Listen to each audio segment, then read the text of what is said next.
Oh, hello everyone.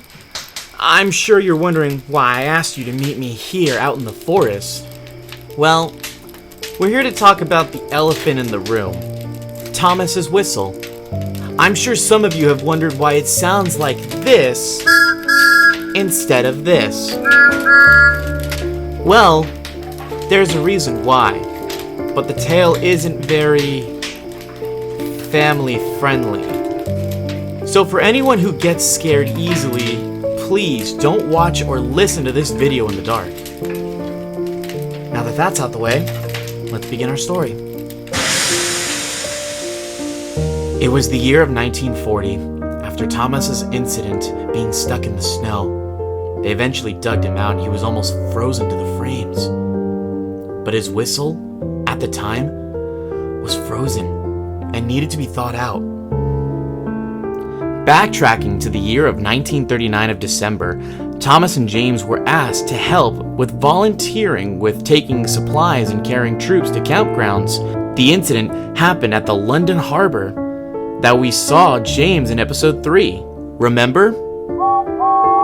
Anyway, when James got blasted by a missile and derailed, knocking himself unconscious, Thomas was still on the run, pumping his pistons faster than he could have ever gone, with the Army General Captain Nancy of the 110th Platoon named the Blue Blazing Bonnets. They made it near Brighton, East Sussex, the closest city to London, where the unimaginable had happened. Thomas was stopped by what he believed were members of the British Army, when in reality they were spies of the Nazi Army. When they pulled Captain Nancy out, and with no hesitation, shot her in front of Thomas. Luckily, she was saved by her godlike powers, but she had to fake being dead in order to keep her powers hidden. But Thomas didn't know this and was frantically screaming and whistling loudly, hoping anyone would hear. The spies jumped into his cab and broke his whistle, smacking it hard with their rifles. They then took Thomas out of London and set out for their camps in the German State Railway goods yard, which played a gruesome role of keeping victims of the Holocaust safe from the war. They put Thomas in a siding and attempted to interrogate him, but he never fessed up.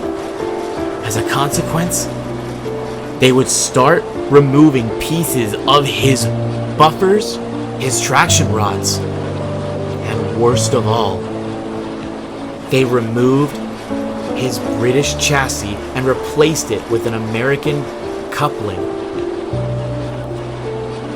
They worked Thomas as a slave until he told the Nazis what plans Britain had. A year later, when Thomas was transporting some armor, ammo, tanks, and troops back to Brighton, they wouldn't be able to get caught if transported by one of their members. But Thomas had other plans and took a track that led down a dangerous way to Brighton, especially in the winter. They did eventually repair Thomas to make it look like nothing happened, and repaired his whistle. And when he was near a section of track where the snow crept over the cliff sides, ready to fall at the very instant, Thomas blew his whistle 3 times, loudly and long, using an SOS code the British Army could only hear. Then it happened. The snow suddenly started to fall, derailing his train behind him and killing any Nazis alive in his coaches, but trapping him under the snow, nearly killing him. Thomas started to hyperventilate and cry, scared out of his mind, not knowing what to do. The British Army had found him, and on board James, who made a massive recovery 5 months after he was nearly blown, they attempted to dig him out. 3 days later, Thomas was finally free, but he was too scared to move. So James had to couple up to him, and a familiar face was comforting Thomas when they got to the Brighton goods yard. There was Captain Nancy, who stayed by Thomas's side while he was being repaired. Unfortunately, they couldn't fix Thomas's whistle.